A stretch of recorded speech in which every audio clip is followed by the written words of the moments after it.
Hi, what's up guys? And we're here at Loch Ness looking for the Loch Ness Monster. So we're gonna search different parts of the lake tonight. We're gonna do work our way around and shoot different parts, see if we see any ripples on the water or any unusual things bobbing its head or tail up. And we'll have a look right now. This is the beginning of the lake. We're right at Loch End. We've just come out of Inverness for those people who want to follow us on the map. It's a little bit windy guys, so the sound might get a little distorted here and there, but we're just going to film the surface of the lake and give you a good view of if you can see anything at all, any strange ripples.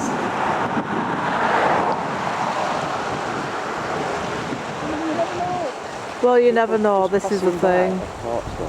Loch Ness is 20 miles long and 2 miles wide, and it starts at the bottom end there, Inverness, Loch End,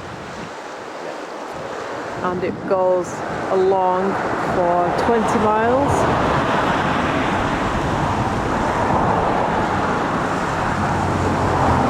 And it actually eventually goes out to sea. So at the busiest end at the minute, that's why there's a lot of traffic noise in the background, but we're going to lose that soon as we go deeper into the forest and on the road which runs around the lake. But we're going to stop at different points and just film the lake and see if the surface shows any weird, unusual creature or a distortion or something like that. Everyone's got different opinions of what this Loch Ness Monster might be. Obviously scientists have got their theory. They're saying a giant eel that comes in from the sea. Is it possible? And the reason that they're sticking with that is, as you know Andy, because they said they've picked up eel DNA in the water, so they're going with giant eel. The sighting goes back to the first person who built Urquhart Castle. God knows, hundreds of years ago. He was a bishop or something like that, and it actually tells you in the castle. He saw what he said was sea serpent in here. Yeah. And that was long time ago. About 1400s, weren't it? Something like that. Yeah, he was a bishop or a priest or something like that or whatever. But he said it's documented that he'd actually documented it, that he'd seen something, and that's going back then. So what I'd like to know is it one monster that's 1,000 years old, or has this monster had young and given birth and produced other monsters, and it's like a line of monsters? That's what I'd like to know. Yeah. Or is it one monster that's just lived for like all this time, 800, 600 years, 800 years? I get the feeling it's something that's reproducing somehow. Have the sightings been the same thing, or have the sightings been, obviously if something's been being seen that many times over so many years, a number of years, it's got to be breeding somewhere. Yeah. So I mean, what we don't know, or we don't know what it is or what it could be, but there's obviously something in it. It can't be something just to get tourism, because people would come here anyway. Yeah, people would. It's so beautiful, isn't it? But I don't know. It's interesting. Alright, so we're going to make our way around this lake. We're going to stop and film different areas, and let's just see if we get anything resembling anything unusual. Oh yeah. Okay, so we're following this route up to Urquhart Castle and then on and around the lake. So we're going to just keep our eye out, because most of this journey we're going to be following the lake anyway. Show you where we're at. We were on the other side of the lake last night in part 1, for those people who might have seen part 1 or might want to watch part 1, where we were looking at Alistair Crowley's Poliskin house and the Clan Fraser graveyard, which is literally in the garden of that house. We did a little paranormal there and got some interesting results. So that was the opposite side of the lake. Over there we were last night, we were at, and now we're on this side heading for Urquhart Castle and the centre of research for the Loch Ness Monster. And there's some interesting stuff, you know, up here that they're documenting, and stuff that they've been finding, fossils and things, which may suggest that this is a bit of a Jurassic region. We'll stop at this point on the car park here. Alright, yeah, anywhere really, just to where we can get a good view of the lake and get some just some shots, and we can see if we can see anything unusual whilst we're filming and stuff. So Loch Ness is right beside us. This road literally goes all the way around, and you can just follow it around. You can stop different locations. Oh, stop here. Anywhere? If we can get near the lake. Can we get near the lake here? I think maybe just carry on a little bit further in it. Yeah, carry on a little bit further. Yeah, so we're doing a bit of a road trip. Every summer, I think those people who watch us now know that we take a 10-day road trip and go to different locations in the British Isles every year to catch up on the paranormal or any weird and wonderful things that are going on. So we're doing a little bit of cryptoid here this week. We're going to be doing Aviemore and Blair off all mountainous regions where they claim to have seen some kind of dogman, which now this is springing up all over the UK right now. We've had our own experiences recently in Winter Hill, Tockholes area of Greater Manchester, Bolton. Some people Cannock Chase have been having the same kind of thing. And it also makes you think of the Beast of Bodmin Moor down in the Cornwall area, which has been reported for a couple of 100 years now. So we're going to be following up on some cryptoid, and then we're going to head into Edinburgh to do the Burke and Hare story, the Body Snatchers story. We're going to finish with the Grim Body Snatchers story. Show you all the areas that they used to buy and sell bodies. And Greyfriars Churchyard, which is one of the, if not the most haunted churchyard in Scotland.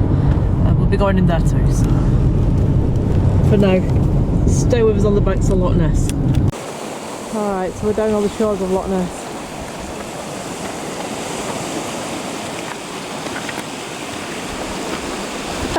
You found the chair!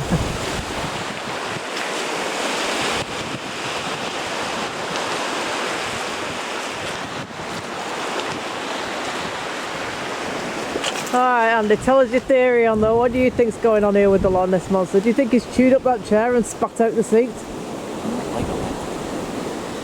No, do you mean there's no leg on the monster or no leg on the chair? No leg on the Oh. Now, think about it now. You could be making one of the greatest discoveries ever. Definitely no leg. We've got a three-legged chair. That's about the most unusual thing we've seen up here so far. So let's carry on. Let's live in hope. Let's have a walk up the shore a little bit and just see, there's a lot of these big pieces of rock, like granite rock, just lying about, which have obviously fallen down from the mountains at some point and landed here. And it looks like a boat. I think they run some cruise ships up and down the lake, various points around the lake. That's a kind of a cruise boat thing, but we did the sonar boat with the scientists that like to show what they're doing up here and stuff, to do a little bit of evidence. Oh, let's keep a lookout. Let's see. It's not like we can call out for it, is it, Andy? We can't say, is a Loch Ness Monster there? Would you like to come forward, please? It's not like we can run Spirit Talker and see if you'll come through that or anything, is it? Not a lot I can. This is a whole different search. It's just... This is a search of a live creature. Nobody knows what it is. Oh, you never know. It's been in the right place at the right time, like everything else that you go in search of, isn't it?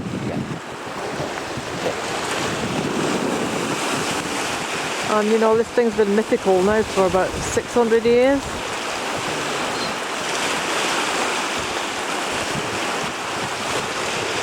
And you've got to be here to catch it, really.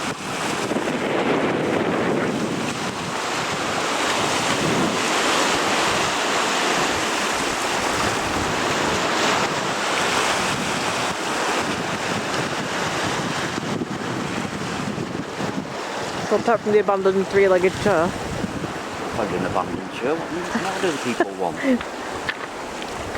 They wanted abandoned. I've found it. It's a Loch Ness chair.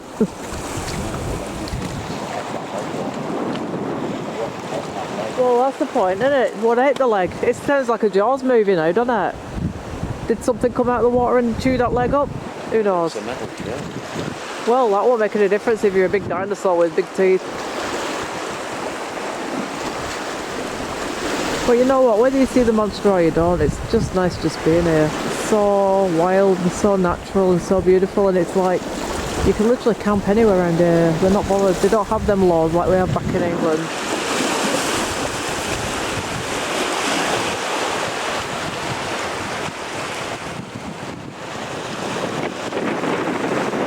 Very wild and choppy, this water, and it does come in from the sea. I must admit, you do see things, I mean obviously it's You see the odd ripple, don't you, and you wonder. see ripples and your eye goes. Yeah, you do. Yeah, I think, you know, for me, especially last night when we were on the other bank driving round, there was a big rock like this just under the water and it kept bobbing up, and I thought, is that something there? And then I realised that it was just a rock just under the water there. So you can get carried away with your imagination, can take you, you know, everything's a monster when really, where is it? You know, it could be right at the bottom, it could be. We came up here in December, didn't we, and had a look round, and we couldn't find, but it was very icy and foggy and we had some snow, so it was very hard to film. But the thing is, it's summertime now, so I'm thinking if it's going to come up to the surface, it's going to come up in summer. Because winter, animals tend to, including fish, they go down to the bottom of the water and keep warm and hibernate, don't they? So maybe if summer is the best time to see it. And now that we're in the middle of July, then... Go on, did you see something then? Alright, let's just keep the camera on it anyway, you never know. Oh yeah, fish do jump. But you get a lot of salmon coming from the sea. Salmon jump. I'm not just making that up. Like shot. Yeah, so it could be salmon. It was a fish. Yeah. I would have to guess it was a fish. Yeah. It was very small. It wasn't monster size. It was only like a little fish. Yeah. I mean, I don't know if we've got something. Yeah, maybe.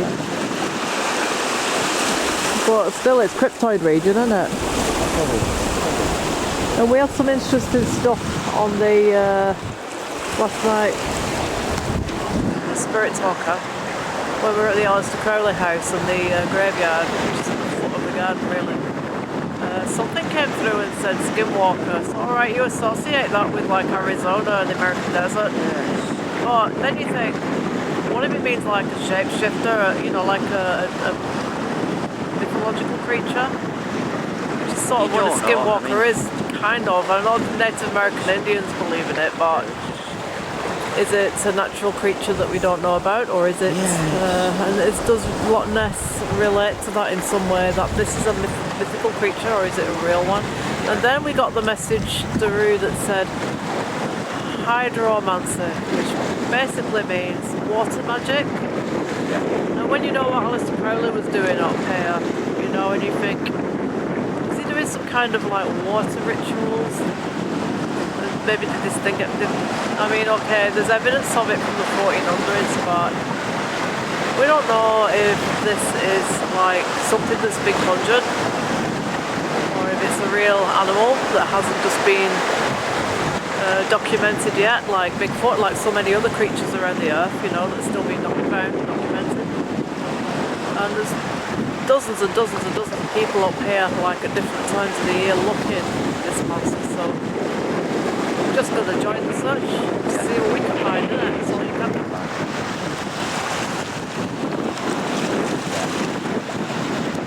Alright, shall we move to another location then, and we'll just work our way around the lake and then just see what we can get? Yeah. I'll tell you what, let's film going up, because, you know, sometimes some of the feats you have to perform to get down to this lake bank is just hilarious. I mean, we were dangling from a tree right now, so I'm going to film us getting back up to the road, and then you can see what we have to do to get down to these areas sometimes to film. It's not as simple as you think sometimes, so we're going to show you how we got down here.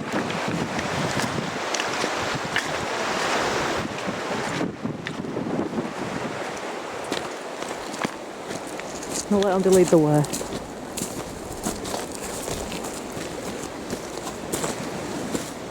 And it's pretty much cryptid area anyway, isn't it? Even if you're on land. Who knows what you can find in these remote places. There's remote places all over the earth. And it's just getting to them places, them mystical places, and having a look at what you can find and what shows up. This all looks burnt, this grass, to me. I can tell because that's what it looks like up Winter Hill at Burnt Edge, where they had them grass fires the other year. And this is why they're putting a stop to fires and stuff now, fire pits, outdoor fires. Because too many people. Oh, go on, we did the hard way coming down, let's do the easy way. Alright, so we're heading back up to the car. We're going to drive up to the next location and we're just going to continue the search and see if we find anything unusual.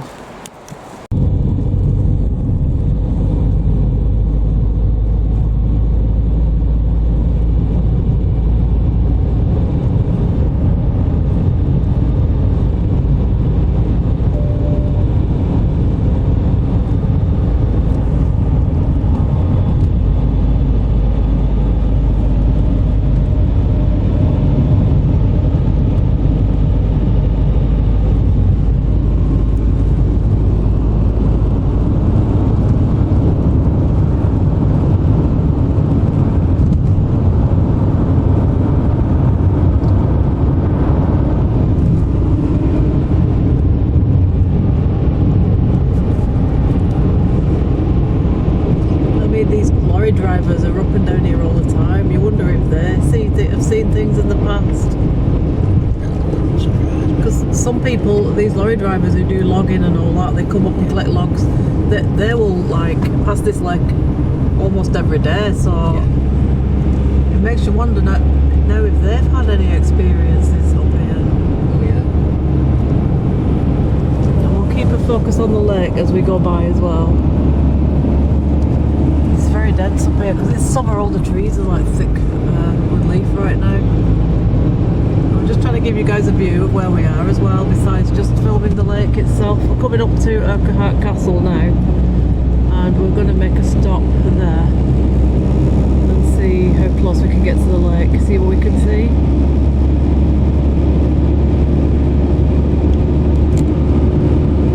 So the castle's just over there at the edge, sticking out into the water. That's Urquhart Castle, which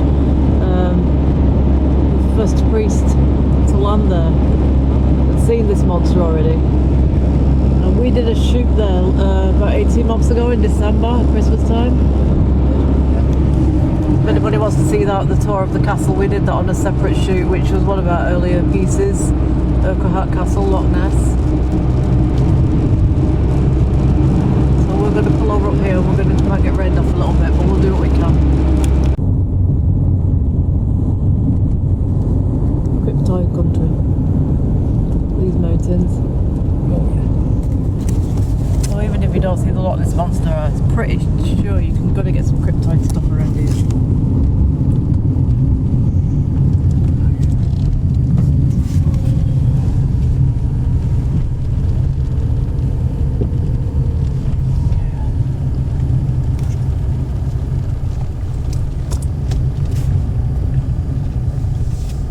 Okay, so that's Urquhart Castle, and we did film that separately on a previous occasion, but there have been sightings here. Yeah, because it was in that quote that guy caught that thing. Was it down this end? It was either in this bay. It's pretty deep here, like a basin, isn't it? It was just on this corner bit, and he picked it up. He was doing a drone footage from it. Oh, the drone, yeah, because from up above you can get better doing some drone view, footage, can't you? And it was like weird. Because 1 minute it was there, and the next thing it was there, and it was weird, and he couldn't explain what it looked like.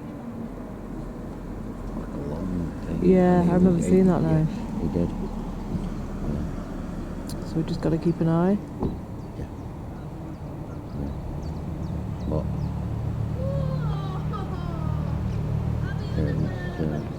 Popular spot this. A lot of people come down here to look for the monster, don't they? Because I think there's been quite bits of footage from this basin area. Well, I would call it a basin. Yeah. and it's a bit deeper. Yeah. Yeah, I think this is the bit where that priest of monks or something. Yeah, so it must be a popular sighting area, and it's what we may need to do is go further up where it's quieter and then pull up and see what we can, if we can film anything there. Yeah. Okay, so let's have a look at this bit here. We're a little bit further along the loch now. Just keep our eyes open, see if we see anything strange moving across the lake. Mostly it's like ripples, dark shape, undulations in the water, that kind of thing is what we're looking out for. Let's zoom in and see if we can have a little look along the surface.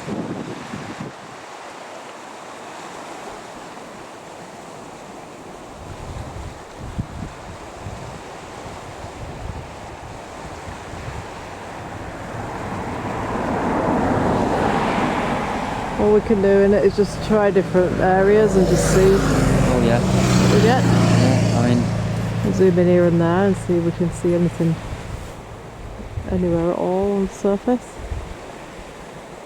And that's another thing, Andy, what do you think it eats? I mean, there's lots of stuff here though, isn't there? I mean, yeah. there's lots of fish and stuff like that. There's plenty of food, I would imagine. Yeah, there's plenty of food in here. And it's not been known to come up on dry land, has it? It's only been seen in the water, so it's obviously some kind of aquatic creature. It's never been seen. Like dinosaurs used to roam the land, didn't they? But this one, it doesn't. Although people have described it as like dinosaur in shape, it's never come on land. It's always been seen just above water. So it's obviously something that swims. And where her castle is, if there's tunnels underneath, there has been a couple of sightings there already, then maybe that's where it's living, hiding out.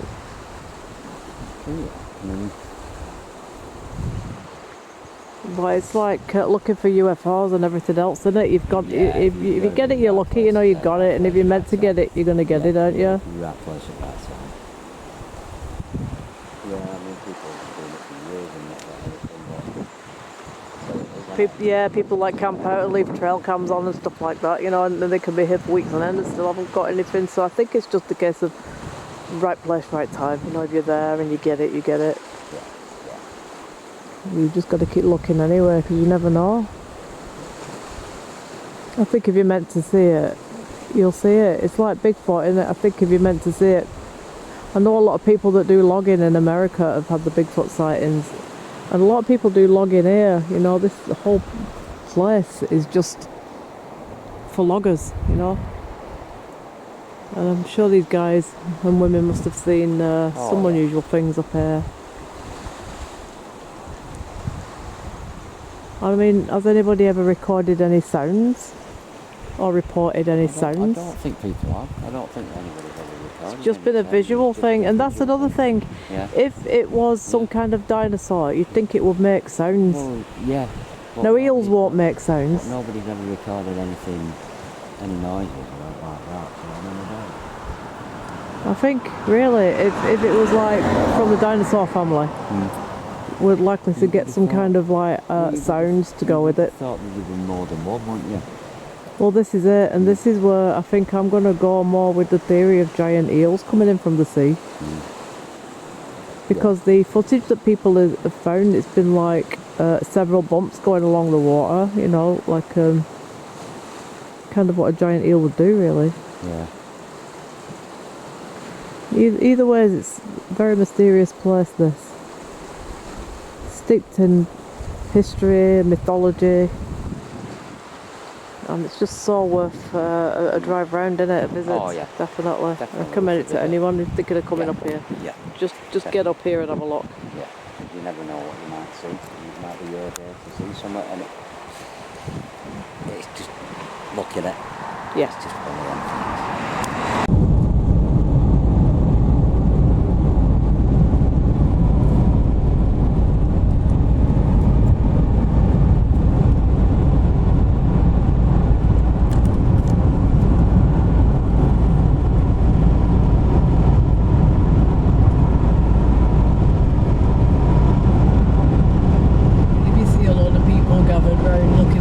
then I'm thinking, oh, something's been seen. That's another thing to look out for, isn't it? A lot of people, yeah. If you've got a lot of people gathered around the side of the lake looking, then there's a possibility that they've seen something. Yeah. You know, like a few people have pulled up and they're all looking in. Yeah, and obviously you know, someone's you just seen know, there, don't haven't you? they? Yeah.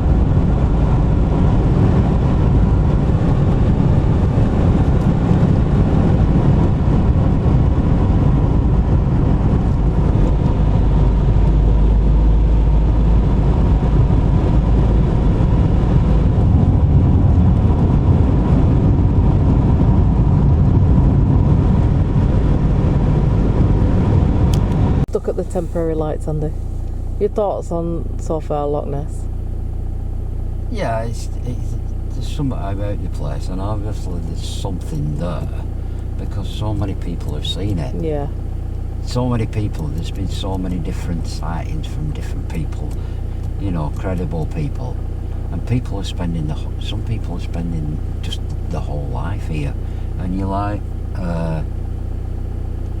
why would you do that if there was nothing there? Yeah. So there's obviously something to it. What it is, I don't know, but there is something, obviously something mysterious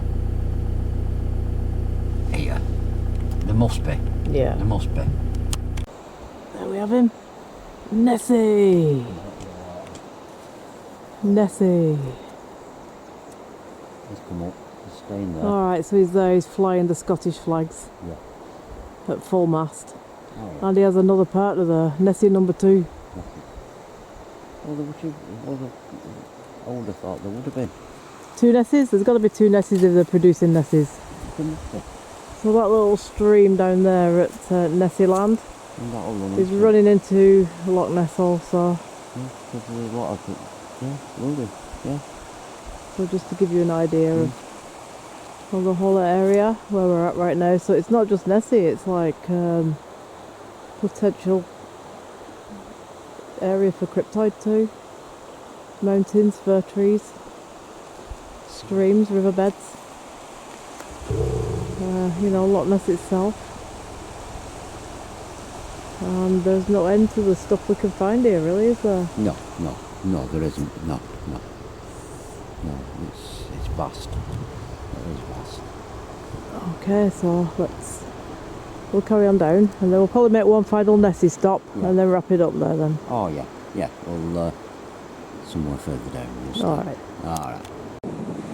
Okay, so we're at Park Bay. This is the basin where the monster has been seen several occasions now. Apparently this seems to be the most popular spot, whether it's the deepest. A bit higher up here, so it's going to get a bit windy, guys, the footage.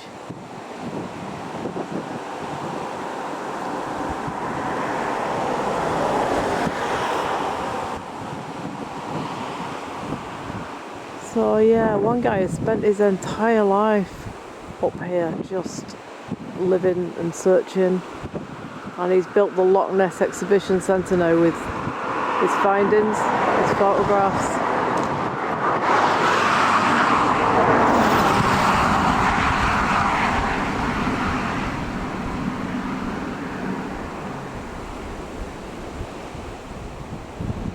So we're going to have a moment of quiet and just have a look.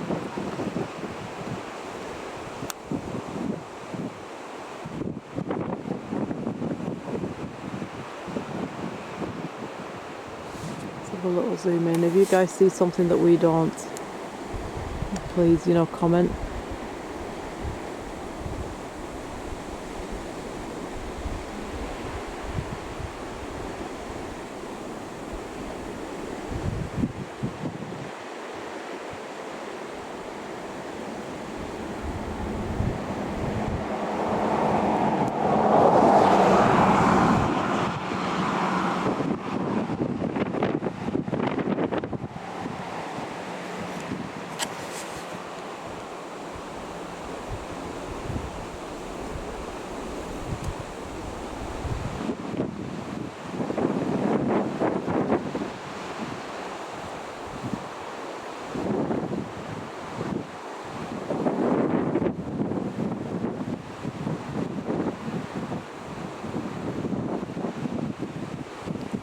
Yeah, very mysterious region, isn't it, Andy? Yeah. I think when you're actually here and you're surrounded by all the Nessie stuff, it's like, just makes it even more real, doesn't it? That something's out there, living under that water, and just surfacing now and again. And it's like this lake formed 10,000 years ago, just after the ice age. So what if something actually froze in the ice and was able to survive, and then when the ice melted into this lake it got released? Yeah. No? That's one theory that's been possible. sort of passed around.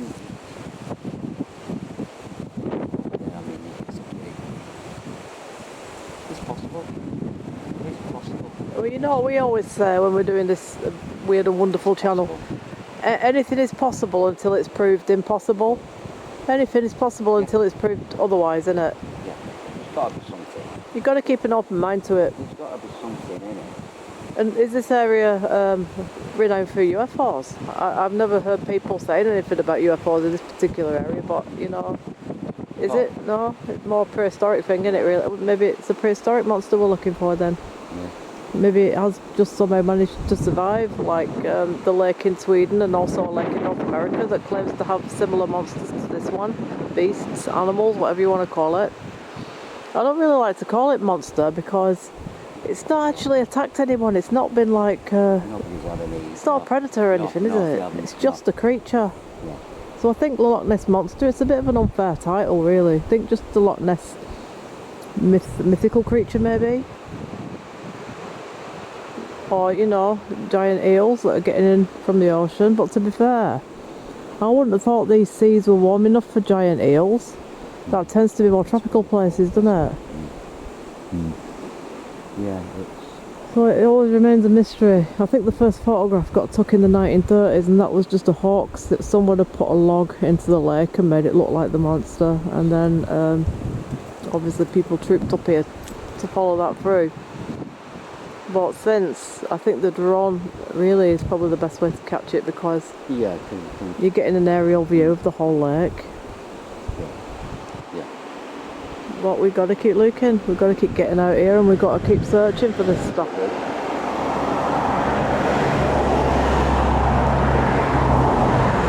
And if we get an opportunity, then great, you know, like what happened with the Dogman thing at Tockholes. We managed to catch the sound and all that. We didn't expect any of that, did we? So sometimes stuff just shows up when you least, you know, expect it. Yeah.